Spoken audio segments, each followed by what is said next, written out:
You're listening to Choose FI Radio. The blueprint for financial independence lives here.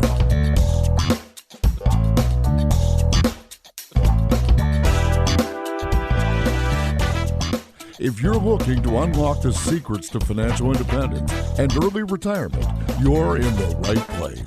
Stay tuned and join a community of like-minded people who are getting off the hamster wheel and taking control of their lives in the pursuit of financial independence. Choose FI, your home for financial independence online.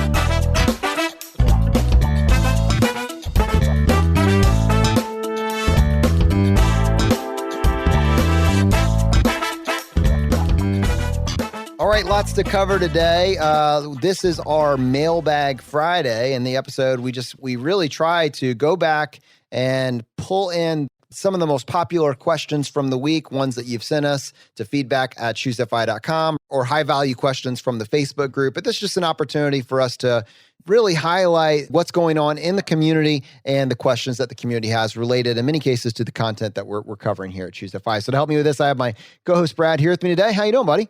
Hey, Jonathan, I am doing quite well. Yeah, I'm actually still recovering here from family workout this morning. That's definitely been the highlight of our little quarantine here. It's been really just like an amazing thing. I know we've talked about silver linings, and I've even talked about this specifically, but yeah, it's really cool. Really, at this point, it's like 5 times a week. My family heads down to our little basement gym, and we do a Zoom CrossFit class. And it's just been this really fun time. But I have to say, I'm very jealous and I'm very impressed because you sent me a video of yourself doing 30 straight double unders. And now for anybody who doesn't know what a double under is, it's with a jump rope.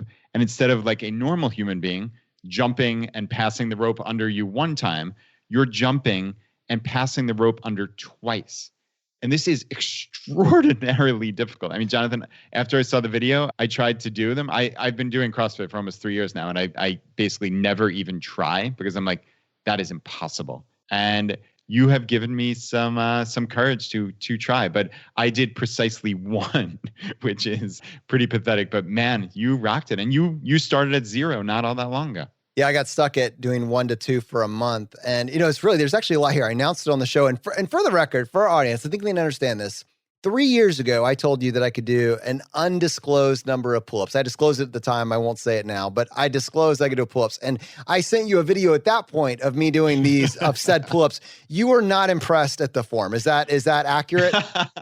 Yeah, I think that might be an understatement. These were like they were like cute quarter pull-ups. Yeah, they were cute quarter pull-ups. Like, nice try. But these were legit double unders. Legit double unders. The form was there. The bar had been met.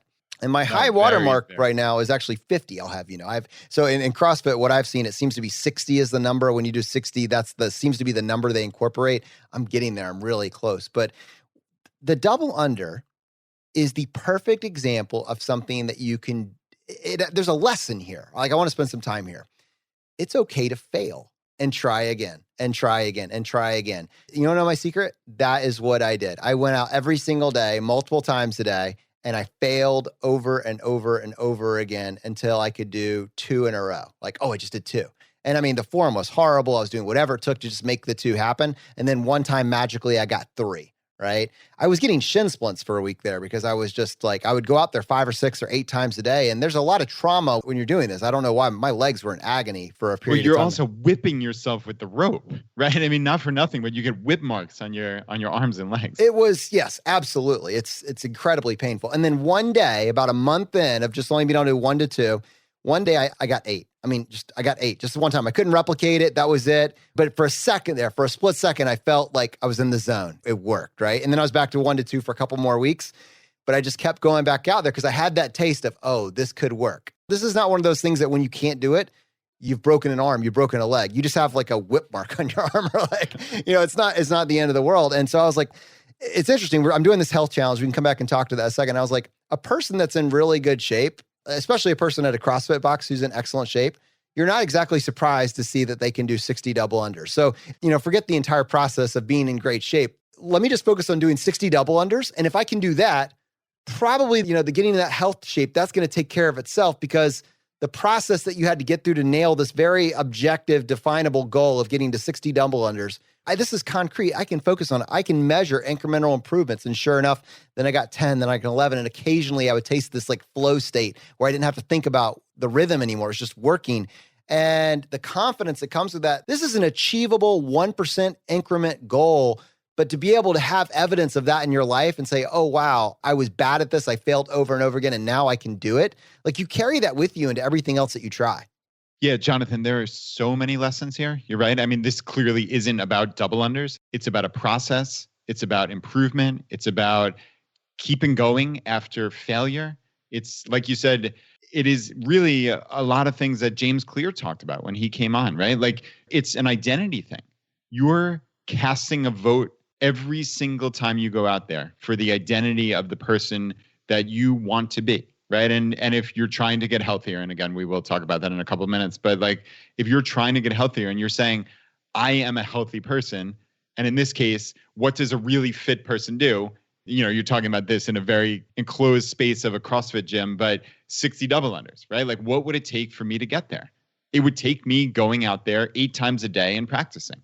And that's what you've done. And the proof is literally on the video. I mean, it's remarkable. And I think this is a much larger lesson for people is like humans crave mastery. And so few of us actually do anything about that. I mean, since we're kids, right? Like in your adult life, how many years can slip by without any type of movement towards mastery in any aspect of your life? I mean, I can tell you for me, I lost decades, and not lost, but like there were decades where I was just doing the same thing over and over again at my job. I wasn't learning new skills at my job or even when I got home, right? Because I was too exhausted and, you know, all the other excuses, but I wasn't trying to get better at anything. And it's interesting that, you know, again, the CrossFit is neither here nor there. It's just we happen to both be interested in this. But for me, it's become physical things as well. Like I am scared to death of that assault bike that they have there. I'm sure you obviously know that. You've got one at home. And I don't know if I even told you this. We did splurge and get one of those bikes for our garage. And this thing is, how would you describe it? Like a torture device, essentially. Yeah, right? It's straight out of medieval times. And I was scared to death of this. And I mean, that's pathetic. Like I go to CrossFit 4 times a week. I'm in, I think by any measure, pretty darn good shape. And I was scared of this thing. And one of my little quarantine goals was to get to the point where I can do this bike within workouts and not just be afraid of it or come up with, oh, I'll do the rowing machine or, oh, I'll run or whatever it is. And I'm at that point now, Jonathan. I've done the bike multiple times in the last week or two within a workout. And I simply would not have been able to do that mentally, not physically, but mentally, even 4 months ago. So it's pretty cool. Yeah, I like that. Like this is a mental game. You know, a couple weeks ago, I referenced David Goggins, and he really inspired me. David Goggins whispering in my ear, be somebody. But I had this idea. What if you could emerge from COVID a savage, right? You could take this thing, get into a very intentional place and just master this, build some mental fortitude. And my version, and the example I gave probably a month ago in that clip was, you know, Goggins is talking with this individual he's working with, and he gets the guy to do 100 pull-ups, right? And the guy can only do 5 or 6, and he keeps going back for the other attempt. So I thought, what would that look like for me in the context of both this health challenge that I want to go through, but also these double unders, this very definable objective that I have to be able to do these 60 double unders. And you can only do 1 or 2 at a time. There's a lot of space between 1 or 2 and 60. I was like, well, what would it look like for me on a given day to go out and do 100 double unders, no matter how many attempts it took? If I can only do 1 or 2 at a time, all right, then that's 50 sets, right? You get 50 sets, you're going to get to 100. If you can do that, like you're not walking away, you're not leaving the gym till you've done your 1 or 2 times 50, you're getting to 100. And so I remember when I stumbled out of there that day, I had done 100. All right, I've done 100 double unders. And you know what? You're so tired that the form isn't there. You're just stumbling your way through them. You're barely, but then when you come back fresh, you've actually built this muscle memory, which makes you not have to think about it quite as much. Like these small movements, your brain has actually taken off of your active process and active thought process, and now your subconscious handles it. And that, to me, there's a stoicism lesson in there as well. You know, like what if we can get our stupid lizard brain out of the way, right? to focus on our intentions instead of maybe how we feel at any particular moment. And so now if you translate this into this health challenge, I don't know what it is, but since the birth of my daughter last August, straight through winter, and then now going into COVID, I've just let myself go, man, like in a really, really bad way. I look back at it and I looked at it because I track my weight just automatically when I step on a scale. It uploads to, I think I have a Withing scale, maybe. It uploads to some health app, and I can just see that trend pattern from like last September to like now, just up and to the right. It's what I want to see my net worth do. Unfortunately, it's what my weight is doing. So I look back and I'm like, you got to reel this in, man. This trend pattern is going to a really dangerous place. You got to get in front of this now. And I had that wake up call. And for me, I like these sprints. You know, I think life and health and fitness is a marathon. But for me, I have always benefited from a radical change, a radical pivot. And I like to think that after you get done with that transformation, you can maintain it at some degree. It's a different skill set. But for me, I have always said this, I have lots of discipline, but no self-control. And so for periods of time in my life, I have to make something uber important, right? So if it's a frugality challenge, let's do a no spend month. Let's do a challenge here. If it's a weight loss transformation or a health transformation, let's go all in on it, right? I mean, I need to be all consumed focus on this for this period. And I need to get those results. I need to get those results quickly to keep myself engaged and stimulated by it. Otherwise, there's just too many distractions. Life gets in the way. So I kind of like had this, all right, you're going to emerge from COVID a savage. You're going to build a lifestyle over the next 6 months that will allow you to transform your health. What would that actually look like? And how can you keep it mentally stimulating, like to the point where every day you wake up and you realize, all right, I'm in the game, right? I'm in the game. It's a priority for me. That's actually what I'm building. And I'm documenting that on our YouTube channel. I've released my kind of day one, which sets the frame of,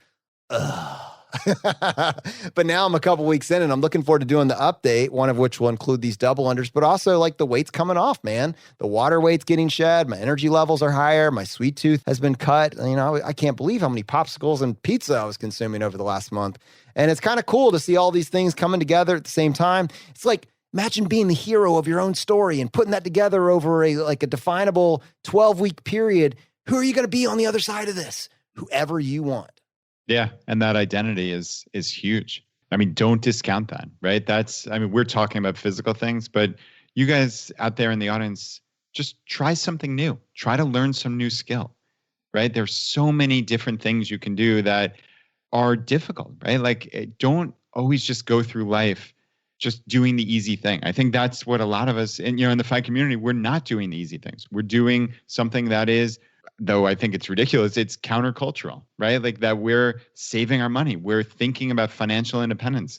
If you can do that, you can do anything, right? I mean, just do something, learn a new language, like try to start running, like, I don't know, do a Rubik's Cube. I'm thinking of something like my daughter, Anna, has done in class. Like she didn't know how to do a Rubik's Cube and she can now solve it in well under a minute. And like, that's just like a cool thing, right? Like I've never solved a Rubik's Cube, but like, there are all these things you can do that you can just work on. And I think that's pretty cool, right? Like just to put your ego aside and just be bad at something for a while, right? Be bad until you're good.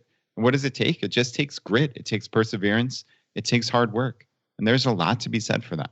And Brad, I'm going to add one little bit on this. I'm actually pushing these out to our YouTube channel. And one of my goals for this was how to do this like on a budget. One of the things I'm actually using, we talked about this in the past. You and Laura just released your top 50 meals. And everybody, you can find that at choosefi.com/meals. But I'm actually using your meals as a part of my meal planning for this transformation. So I think I'm going to include like some of those pictures, some of those recipes on the YouTube channel and I kind of document. I will add my rating on your rating. Like, all right, Barrett said this was a 50 out of 50. I'm giving it a 45 on this one. Might add a little more salt, something like that. Anyways, I'm incorporating the Barrett Top 50 into my meals for this challenge as well. So I know there's a whole page around this. And for whatever reason, even after we announced it last week, someone messaged us to say, ask where they could find the meals. I want to be very explicit with this, Brad. Where can they find the recipes? Yeah, so Laura's recipes are all getting added to the site, and there's a bunch of them up there right now, and more are being added every day, but it's at choosefi.com/meals. All right. And I believe those are available as a digital download. Someone messaged me to say that they tried to access the meals through the Paprika app and that they weren't showing up in there. I think that is because ChooseFI is not a recipe website. We are a blog that now has a couple recipes on there. I'm going to look into that. That's a tech thing. You have to use like a plugin, have to have everything formatted a certain way for those recipe scrapers to be able to pick it up. Totally open to it though. We'll look into it over the next couple weeks. So if you're listening to this in the future, it probably will work. I don't think it's working right now though. So goals, right? Hashtag goals. There's always room for improvement. So Mailbag Friday, listener questions, listener feedback. MK, what do you got for us? Yeah, well, we had a really great episode with Sean Mullaney this past Monday going over tax loss harvesting, which is a super exciting topic. I mean, Jason and I have done tax loss harvesting before, so we were like, oh, yeah, okay. But it's really exciting the first time you hear about it where you're like, oh, my losses could be a benefit.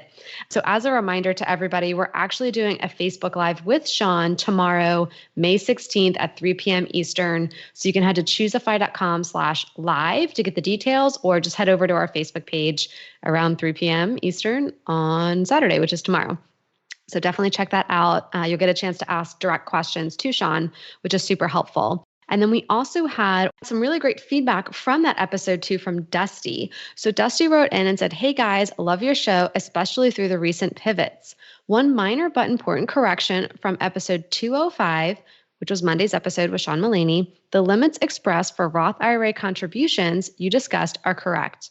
However, for people with a taxable income over the Roth IRA contribution limits, phased out from $124,000 to $136,000 for single, and from $196,000 to $206,000 for married. However, as the White Coat Investor and Physician on Fire have covered extensively, individuals and couples making over the Roth IRA contribution limits can still contribute to the Roth IRA via the backdoor Roth.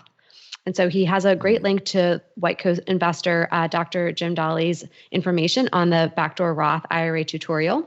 So Dusty goes on to write, as you discussed, some people are in an income range where they're unable to take a deduction for traditional IRA contributions. So they're already, in essence, contributing after-tax money into a traditional IRA. Doing a backdoor Roth ensures that money is only taxed once and allows that those with a higher income get the benefits of the Roth IRA, most importantly, the tax-free growth at essentially no penalty. Thanks for all you do and keep up the great work. Yeah, now a couple extra points that I'll make here. First of all, you did mention a link. So our audience, we're going back to numbering. You have asked us for numbers. We appreciate that you're asking, and it does make it easier with the show notes. So this, as you're listening, this is episode 207. And for any episode that you're listening to, if you want to access the show notes, just find the number of the episode. So in this case, 207, and just in your browser of choice, type in choosify.com/207, and it will take you to the show notes for this page. And obviously any links that we mention will be there. So if you want more information on that backdoor Roth. Something worth pointing out here in that the backdoor Roth, as Dusty is referencing, is a technique. It's a loophole that you thought would have been closed with the last big tax overhaul that we had, but it wasn't, which basically means it's fair game. Due to this loophole, you're going to be able to contribute to a Roth IRA via a slightly more convoluted method, even if you're over those income limits. And Brad, and I don't know if you'll be able to correct me on this, but I believe when I was checking with an accountant on this in the past, one additional thing they added is, while with a Roth IRA, you can contribute to your Roth IRA all the way up until the tax filing deadline. So, in normal years, it'd be April. With a backdoor Roth, due to the paperwork needing to be filed, I think that does need to actually be done in the calendar year. So your mileage may vary on that way. Check with your accountant. It is slightly more complicated, but just keep that in consideration. Brad, going back to those lives, I know that we're talking about the one coming up this weekend with Sean. We're really doubling down on these live events to be able to include our audience and our community in these conversations. Yeah, there have been a whole bunch of them, and we continue to keep on rolling with these. They've been really fantastic. We've done at least a dozen of them so far. And if you are looking for upcoming events, or if you're wanting to watch past events, they certainly still exist. So just head to choosify.com/live, and you'll see the entire slate of all the past ones that we've done, and anything upcoming. You can actually just reserve your spot, and we'll send you out a reminder. And we're really trying to put a lot of focus on this because people have questions, right? And this is the best way in real time to ask true subject matter experts the questions that are on your mind. And yeah, I know we had a 3+ hour one with Paul Merriman in the past week or so. We've had Sean Mullaney, the FI tax guy, on, and just a whole bunch of people who, again, are just real experts in their field. So yeah, we're really excited about this. And Brad, one of the things that we try to do, especially with our Friday shows, is bring in corrections, criticisms, and feedback, especially when it will help our audience out going forward. And so I wanted to start, we got some feedback on the episode we did last week with Chad regarding the real estate percentages. And this feedback I wanted to mention only because the data point that was mentioned, was a pretty dramatic data point, and we want to make sure we're providing accurate information to real estate investors out there. Yeah, agreed. And I mean, I fell prey to probably the cardinal sin of statistics, which is there needs to be context. So Reginald wrote in this incredible email saying, basically, I was concerned you mistakenly misrepresented the data regarding the April 2020 renters that failed to pay rent in your recent episode with Chad Carson. And he said recently that Paula Pant mentioned on her Afford Anything podcast, the similar data point that roughly 30+% of American renters did not pay rent from April 1st to April 5th. And now, in my mind's eye, and as Reginald put here, saying, I'm concerned that some of Brad's phrasing and diction unintentionally misrepresent this as a very large problem. And to my eyes, yes, clearly, this sounded like a cataclysmic issue, right? Like 30+% of people are not paying. But what he's saying is that pre-COVID-19, in this time period, that it's normally around 20%.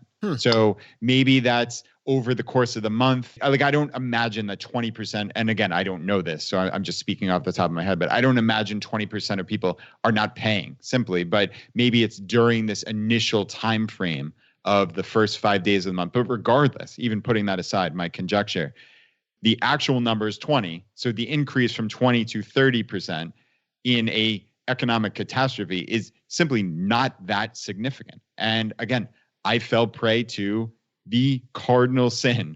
There needs to be context, right? You need to compare it. Numbers in a vacuum mean nothing. There has to be context. So Reginald, thank you. This is a brilliant email, and I really appreciate it. I love the idea of just when we're addressing feedback from past episodes, just kind of stacking them together. And we got one, it was slightly more critical, but I think relatively fair, talking about our student loan episode with Travis. And I'll just go ahead and read it. So this is from Anna, says, there was an idiotic recent episode on student loans. I don't know if I agree with that. Let's read the feedback. Typically love the podcast, but this Monday's student loan episode was idiotic and irresponsible. I simply cannot fathom how a show that purports the dream of being financially independent within 10 years would simultaneously encourage listeners to make minimum payments on their loans and strive for the loan forgiveness payment if the income is low. The podcast guest believes it's smart, quote unquote, to make small loan payments and use all of that leftover money to invest in the market. Sure, if this country was so brilliant in math, we wouldn't have a national student loan debt problem of $1.6 trillion. Brad and Jonathan typically do a great job, but you got to get your head out of the sand on this one. Paying down debt aggressively is a major pillar in becoming financially independent. For context, my husband and I are in our mid-30s with a net worth in the 7 digits, 3 young kids, and no debt. We haven't inherited money, just earned good income and saved. I've been home with our kids since the eldest was born. We were definitely blessed with fiscally responsible parents who saved for our educations and allowed us to get through college without loans. We've taken it from there and paid cash for cars, paid off our hopefully forever home in under 5 years. Tell the truth, guys. Debt is not smart. I actually love that. This is probably my favorite 1-star review you've ever gotten on iTunes. I don't normally take the time to read 1-star reviews on the podcast because if you're just going to be mean, like, okay, whatever. But this one, this is legitimate feedback, and I am totally open to criticism. Now, I'm not saying I totally agree, but I think my strong bias is this position: you take out the loans, you should pay them down, or don't take out the loans to begin with. Having said that, Brad, I would like to add my opinion onto this and let you kind of just generally react to it and see where you land. So if you'll let me just continue talking for another 30 seconds or so here. I see you. I'm used to it at this point. All right. Here's my take on this. Take 5 minutes, John. Yeah, right. I personally paid down my debt super aggressively, and I did not have a small amount. I had $168,000 in student loan debt. That is my strong bias to pay down debt. Having said that, I have a friend, I have a buddy. Nobody teaches you this stuff before you take it out. They'll sign you a blank check to go to school. Like whatever you need, we'll loan it to you, get the degree at any cost with no ROI calculation, no financial real planning to tell you what your outlook is to pay it off. It's negligence to give the students the ability to hang themselves financially with this debt. That's a front end. I hate that. I loathe that. We need to change that. We got to stop it there. Having said that, you don't get to like replay the last 10 years, the choices that you made 10 years ago. So if you're waking up now and you have $100,000 in student loan debt and your job that you got this degree for pays 30 or 40, like, I'm sorry, I'm going to look at all my options and I don't care what your opinion is over here about whether or not you think I should do it or not. Like, this is an option. It's there. It's the law. It's legal. This could be a great plan for you. And there's a calculation there. So I would basically say, like, if you're like a 1-to-1 ratio, your income is this, your debt is this, and they're about 1-to-1, then you should crush that debt. If you just made some financial mistakes when you were a young kid and now you're waking up and your debt to income ratio and your public loans is twice what you make, like, look at all the options available and make the choice that best serves you. And it's not black or white, but there should be a nuance here. And wouldn't it be nice if there was a financial planner that could look at it through the lens of what is your objective to get to financial independence, and then what are your options available, and pick the most strategic option. For the vast majority of people, I think it's going to be just to pay off your debt aggressively. I would encourage you to do that. But if you feel overwhelmed right now, if you feel stuck, like, get a consult from someone that understands it. And Travis knows the math. He gets the numbers. And you're not a bad person because you go and get a consult and find out how to best plan with the options that are available to you. Yeah, I agree completely. And yeah, I mean, I did enjoy this review. I mean, she certainly took a stand and it's pretty clear where she comes down on debt. But the beautiful part about personal finance is that it's personal, right? And Jonathan, you paid down $168,000 of student loan debt in just a few short years. You believe that debt is not smart. You believe that for your family, you didn't want debt. And certainly nobody, not least the two of us, are advocating for debt, right? Like, it's such like a misdirection. Like, nobody's advocating for debt. To your point, though, you have to see reality as it is, right? Many of these people have taken out student loans before they came to financial information that have made them kind of see the world differently. And okay, you can't undo decisions that have already been made. So what you have to do is you have to look at the rules of the game and you have to determine what is your best decision moving forward. I think that's pretty much in every aspect of life. So you can criticize them for taking out debt. You can even criticize them for taking an option that you don't agree with morally or intellectually or whatever you want to say. But that person needs to make the best decision for them. And if they are mired in a situation where having student loan forgiveness is their best option, and they've looked at all the array of options and determined that that is the best one for them personally, you have to be a pretty, I don't know, I mean, I hate to say, a pretty small-minded person to castigate them for making a decision that is in their best interest. Those are the rules of the game. And as long as they're doing this with eyes wide open and making the best decision for themselves, I think that's fantastic. Now, having said all that and being totally on the same page with you on that, Brad, let's talk about the counterpoint where I totally agree with Anna, and that is the perverse incentive of these programs generally. We talked about it. It's episode 98 of our podcast. It was titled Hyper Debt. It was looking at Sam, who is going to dental school, and the average cost of this dental school is $500,000. And not a single student going to that dental program thinks that they're going to be able to pay off their student loan debt. They're going into the program with the mindset that they're going to be able to use this subsidy program. They're going to be able to take advantage of this program. And that, in my mind, that needs to end. Like, that's why this program needs to go away. We should not be letting students take out $500,000 in debt for a job that pays $120,000. Like, that's crazy. These schools, they need to go bankrupt if that's what they're trying to charge for it. They should have no one signing up. No one should sign up for tuition that's going to cost $500,000 for a degree that's going to make $120,000 a year. You should just see that and then not say, well, I wonder if there's a government program that will allow me to, like, over 20 years subsidize that cost and get, no, that's bad. This is what you're doing. You're looking at these programs to fix a bad choice that you made 5 or 6 years ago and come up with a less bad option. You're not going eyes wide open to a school that's charging $500,000 for tuition, promising you a job that pays 80, 90, 140, and saying, oh, but the government's going to solve this on the backside. So I think, Anna, to your point, like that I agree with. That has to end completely. Those schools need to start lowering their tuition, and they will as soon as these programs go away, or at least they get limited severely. I'm all in on that. I think there's the nuance there. Are we looking at someone who's trying to fix a mistake they made a long time ago? Or do you have like my kid, if they want to go to dental school, we're going to look at all of our options. We're going to pay $500,000. I don't care if there's an assistance program out there or not. There's zero chance that that's on our list of options, right? And I think that's the mindset that if you're in the FI community, I think you would have that. Brad, do you agree with that? Did I miss something too harsh? I feel good about that statement. Yeah, no, I think that's pretty spot on. And MK, it looked like you wanted to jump in with something. Yeah, I absolutely agree. I don't know a single person who has taken out debt and has happily just said, okay, and now I'm going to hack the system and boop, boop, boop, done. For the people that I know who've had to go to these programs, like it is a decision that is steeped in emotion, right? Like we talk about the numbers all the time, but so many people that I know take pride in, I can pay my bills. If I put my name on a piece of paper, say I'm going to pay it, I pay it. And so I know people who actually should have taken advantage of these programs, knew about them and said, well, no, I won't take the easy way out, because that's how they viewed it. That was the lens they were viewing it through, and actually hurt their financial future by being stubborn in not taking this option. It actually hurt them. And to Jonathan's point, I think it's absolutely the institutions that are perpetuating the need for more debt.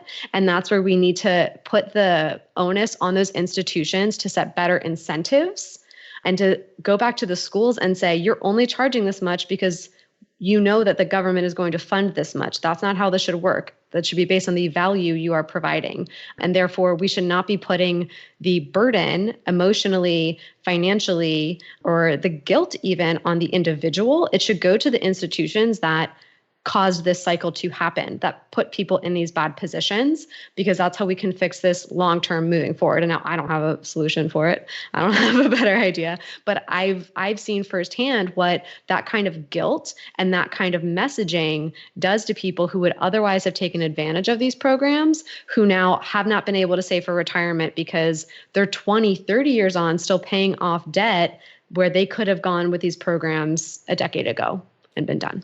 Yeah, I think there's actually, if we were going to spend any more time on this, not so much on the student loan repayment, it's actually like how much is a degree worth and like what's the max you would pay for a degree. And I think this is a conversation every parent that has a kid going to college should have. You have to look at ROI. Now, you may not have your job picked out, but like have a sense for the different types of jobs you would be interested in and what the expected pay is in that field. Like that's just a little bit of prep work. You're putting all this time preparing to go to college. Maybe college is prepare you to get a job. Maybe think a little bit about your career options. You don't need to wait till you're senior to do that and your debt is already completely baked in. You could start front loading some of that thought process. And if you do so, I think that 1-to-1 ratio is kind of like the high watermark on what you should look at. And I was a little bit over that if I look back. So I made anywhere from 106 when I started out as a pharmacist, and I kind of peaked out around 125-ish, somewhere in that range. My student loan debt was $168,000.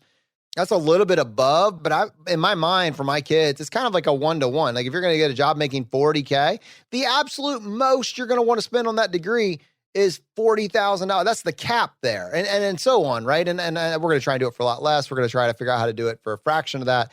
But if you're going to get a job making $100,000, $120,000, you sure are not going to be spending $200,000, $300,000 on that degree. That's not the budget. That doesn't make sense. So just this back of the envelope number that I keep in mind is kind of 1-to-1 ratio there. Your annual income and your total cost of college. They should kind of be on a 1-to-1 basis.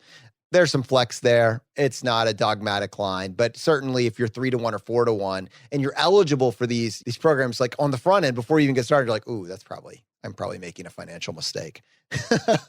Well, it's a good shorthand, Jonathan, right? So again, this is all personal, but what we're talking about, even when we go back to like the 1% rule when it comes to real estate, it's a way to just have a mental shorthand instead of having to go through a calculation every time.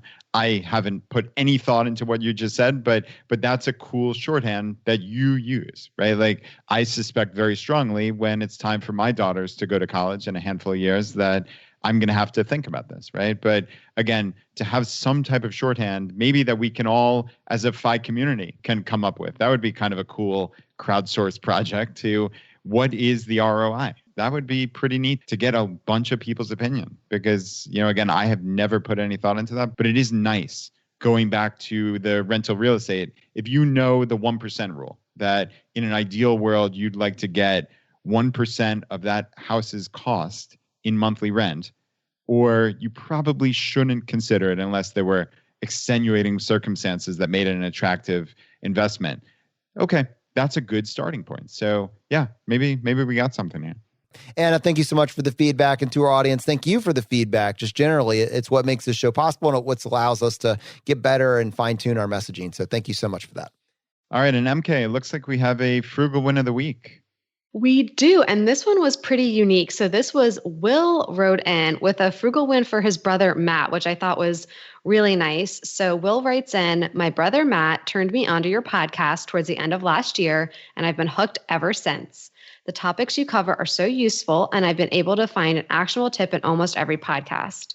My brother and I are both from England, so we spent time together translating 5 principles for the UK, and I think it has brought us much closer. Nice. In addition, it has inspired me to optimize my money and my life, so much so that I've been telling everyone who will listen about the principles of FI. I was just writing to tell you about my brother and his fiance's frugal win using geo arbitrage. They were based in London and paying extraordinary rent for a modest-sized flat.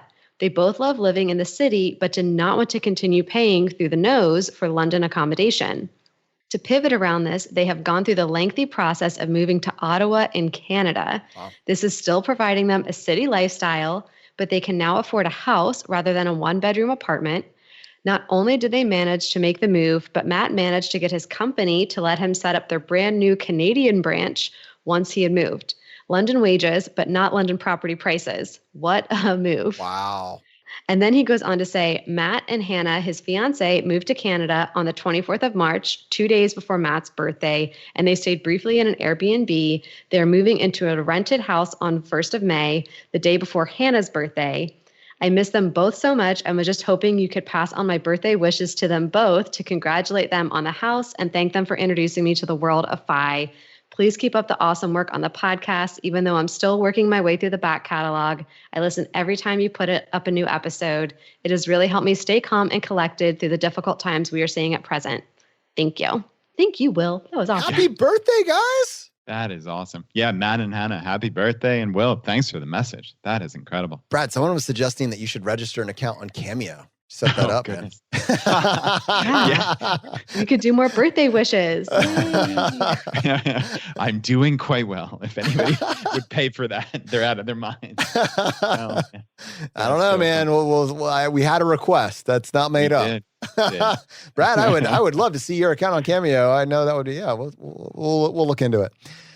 No, that's funny. And actually, it was from Paul, who I met at the Berkshire Hathaway annual meeting in 2018. So that was a cool blast from the past email. So thanks, Paul. All right, everyone. So again, follow up an interactive virtual summit with Sean Mullaney, the FI tax guy. That is a Saturday at 3 p.m. Tax planning during a financial crisis. And if you love the episode this week and you have follow-up questions, you need to be there. To register for that event, go to choosefi.com/live. Reserve your spot today. All right, my friends, hope you got value from today's episode. Stay tuned, stay subscribed. You're listening to this on our website or a podcast player. Pressing subscribe just lets the provider know you're getting value from the show. You want to be here when we produce additional content. We are on all podcast players, including iHeartRadio, Spotify, Apple Podcasts, Stitcher, Overcast, Dogcatcher, Google Podcast. Oh, they have so many. Subscribe. We'll see you next time as we continue to go down the road less traveled. You've been listening to Choose FI Radio Podcast, where we help middle-class America build wealth, one life hack at a time.